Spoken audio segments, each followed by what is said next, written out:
Meu nome é Beatriz, tenho 34 anos e durante 30 anos da minha vida eu acreditei em uma mentira. Uma mentira tão grande, tão bem contada, que moldou quem eu sou, destruiu relacionamentos e me fez odiar a pessoa errada pelo motivo errado. Eu cresci na casa da minha avó materna, a Dona Lourdes, em Campinas. Desde que eu me lembro de existir, sempre foi eu, ela e minha tia Simone morando juntas naquela casa amarela da Rua das Acácias. Minha infância não foi ruim, não no sentido material. Tinha comida, roupa lavada, caderno para a escola. Mas emocionalmente, sempre faltou alguma coisa. Eu nunca conheci minha mãe. Pelo menos não pessoalmente. O que eu conheci dela foi o que minha avó e minha tia me contaram. E o que elas me contaram foi o suficiente para eu criar um ódio profundo, silencioso, que carregou comigo até os 30 anos de idade. A história oficial era essa.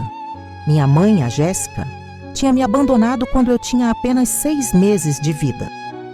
Segundo a versão da família, ela era irresponsável, imatura, não queria ter filho e um dia simplesmente largou tudo e sumiu.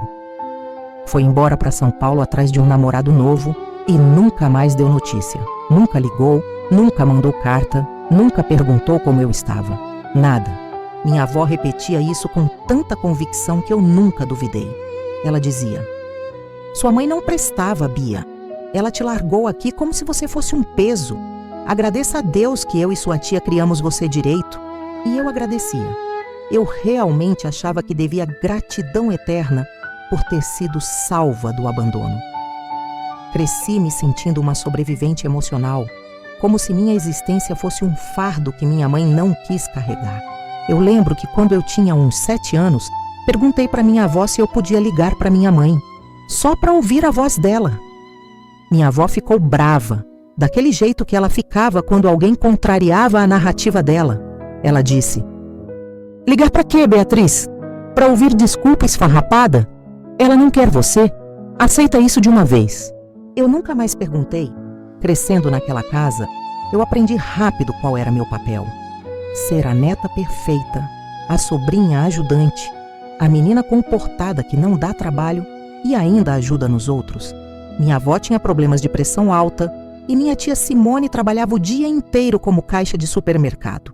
Então, desde os 12 anos, eu era quem fazia compra, cozinhava, limpava a casa e ainda cuidava da minha avó quando ela passava mal. Eu não reclamava. Eu achava que era minha obrigação, afinal elas tinham me salvado do abandono da minha mãe. Eu tinha que retribuir, eu tinha que ser grata, eu tinha que provar que eu valia a pena, que eu não era um fardo como minha mãe achava. Na escola eu era a menina quieta. Eu tinha amigas, mas nunca levava ninguém em casa. Eu tinha vergonha de falar sobre minha mãe.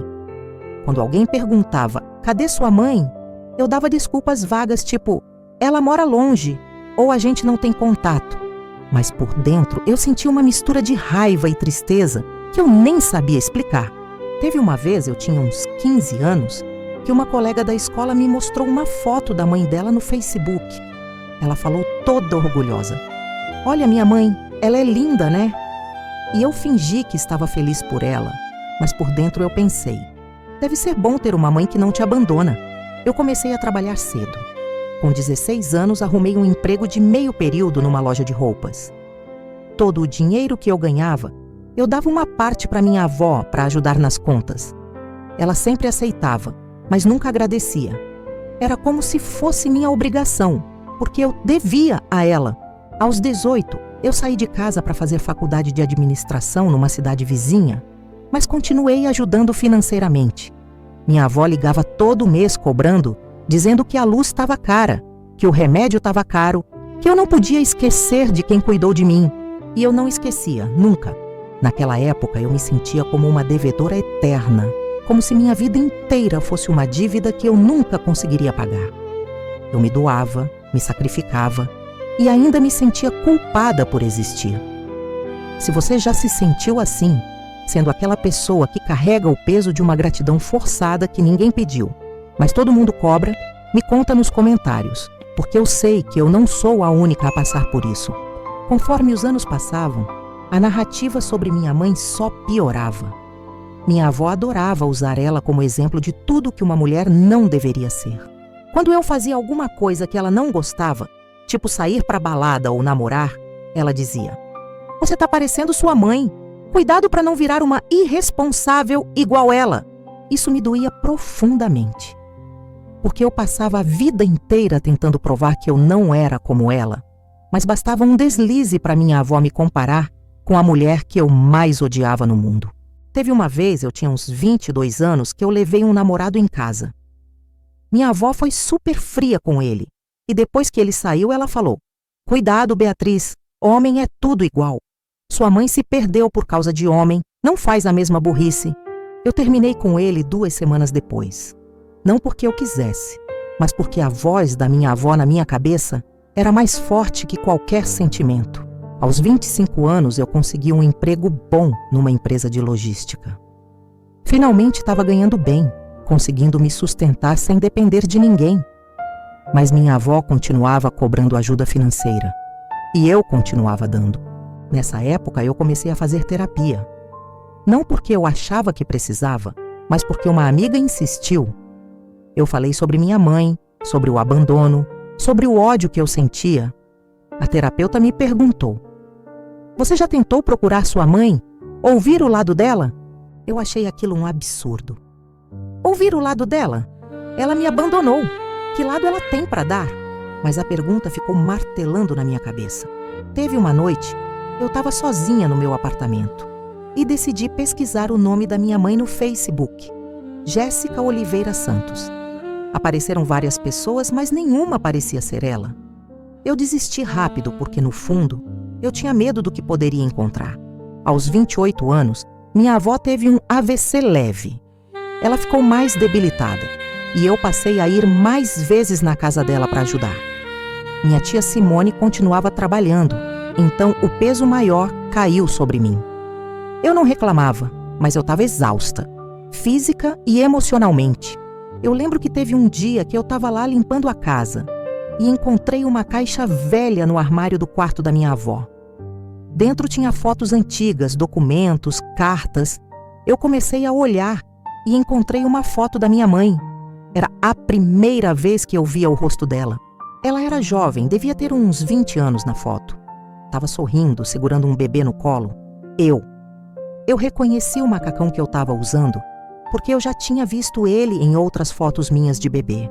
Eu fiquei olhando para aquela foto por um bom tempo. O sorriso dela parecia genuíno. Não parecia o sorriso de alguém que ia abandonar um filho 6 meses depois. Eu guardei a foto e voltei a caixa para o lugar.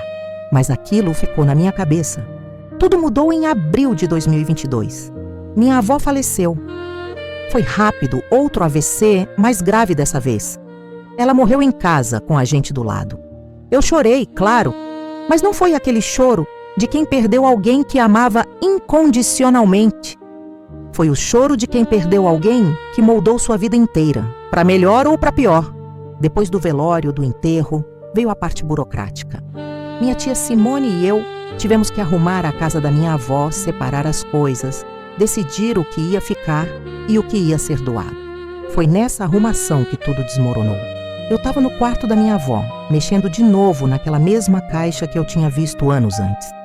Só que dessa vez, eu resolvi olhar com mais atenção. E foi aí que eu encontrei as cartas. Eram cartas antigas, escritas à mão, com aquela caligrafia meio tremida de quem não tem muito estudo. O remetente era sempre o mesmo: Jéssica Oliveira Santos. Minha mãe. Eu abri a primeira carta com as mãos tremendo. A data era de 1992, o ano que eu nasci. A carta dizia: "Mãe, eu sei que a senhora tá brava comigo, mas por favor, me deixa ver a Beatriz. Eu não abandonei ela, a senhora sabe disso.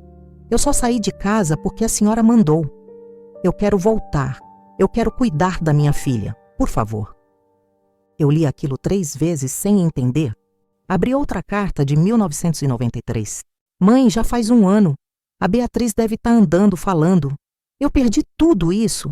Por favor, me deixa ir aí. Eu mudei, eu arrumei emprego. Eu tenho condição de cuidar dela agora." Mais uma de 1995. Mãe, eu ligo e a senhora desliga. Eu vou aí e a senhora não abre a porta. Pelo menos me manda uma foto da Beatriz. Eu só quero saber se ela está bem. Eu encontrei mais de 30 cartas. Todas da minha mãe, todas pedindo para ver eu, todas sendo ignoradas. Meu corpo ficou gelado. Minha cabeça começou a girar. Eu não conseguia processar o que eu estava lendo. Minha mãe não tinha me abandonado. Minha avó tinha tirado ela de mim. Eu saí do quarto, fui até a sala onde minha tia Simone estava separando louças e joguei as cartas em cima da mesa. O que é isso? Eu perguntei com a voz tremendo. Minha tia olhou, ficou pálida e não disse nada. Fala, tia, o que é isso? Por que minha mãe estava implorando para ver eu e ninguém nunca me contou? Ela respirou fundo e finalmente falou. Sua avó não queria que ela voltasse. Ela achava que sua mãe não tinha condição de criar você. E por que vocês mentiram para mim a vida inteira? Minha tia desviou o olhar. Sua avó achava que era melhor assim. Eu senti uma raiva subir pelo corpo que eu nunca tinha sentido antes. Melhor para quem? Para ela? Porque para mim com certeza não foi. Naquele momento eu me senti a pessoa mais traída do mundo, como se toda a minha vida fosse uma mentira construída em cima de uma narrativa falsa que me fizeram engolir desde criança. Se você já descobriu uma verdade que destruiu tudo o que você acreditava sobre sua própria história, me conta nos comentários, porque até hoje eu não sei se eu consegui processar isso completamente. Eu saí da casa da minha avó naquele dia com as cartas na mão e uma única certeza. Eu precisava encontrar minha mãe. Passei os dias seguintes pesquisando. Redes sociais, Google, tudo. Até que finalmente encontrei um perfil que parecia ser dela. Jéssica Oliveira Santos, 54 anos, morando em São Paulo. A foto de perfil mostrava uma mulher de cabelos grisalhos, sorriso cansado, mas gentil. Eu mandei uma mensagem, simples, direta. Oi, eu sou a Beatriz, sua filha.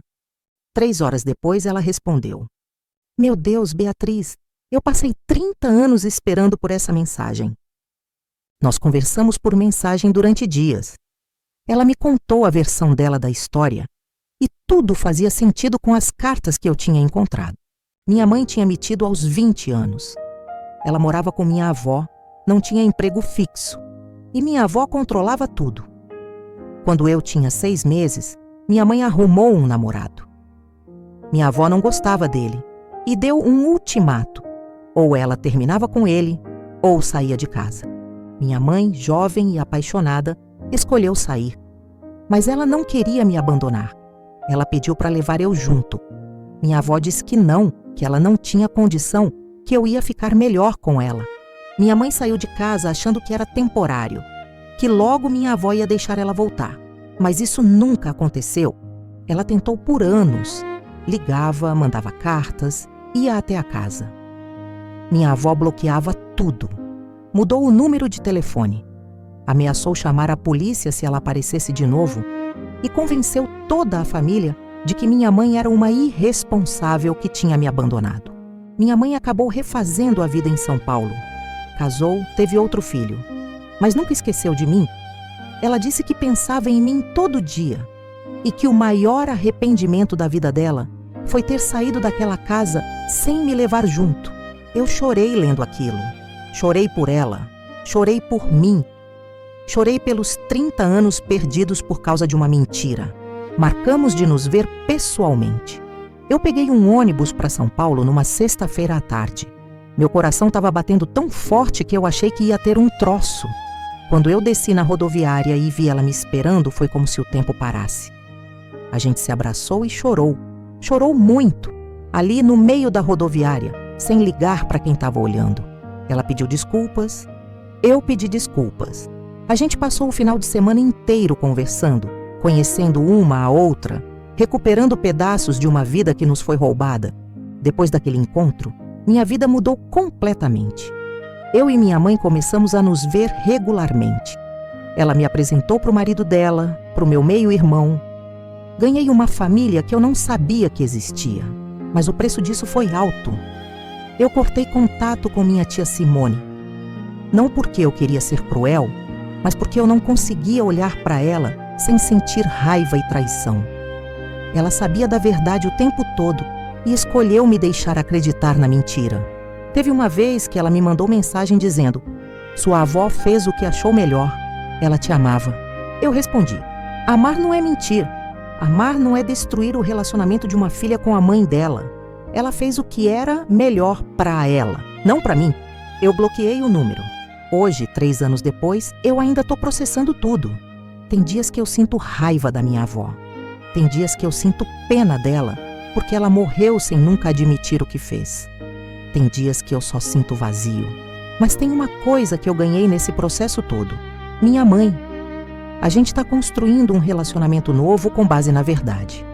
Não dá para recuperar os 30 anos perdidos, mas dá para construir os próximos 30 com honestidade. Eu aprendi que família não é quem te cria.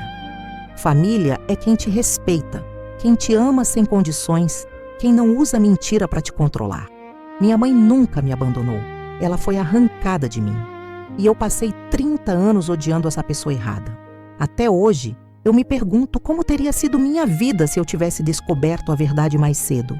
Ou se alguém da família tivesse tido coragem de me contar. E você, no meu lugar, conseguiria perdoar quem mentiu a vida inteira, mesmo que fosse alguém que você amava? Me conta nos comentários, porque isso ainda é algo que eu estou aprendendo a lidar.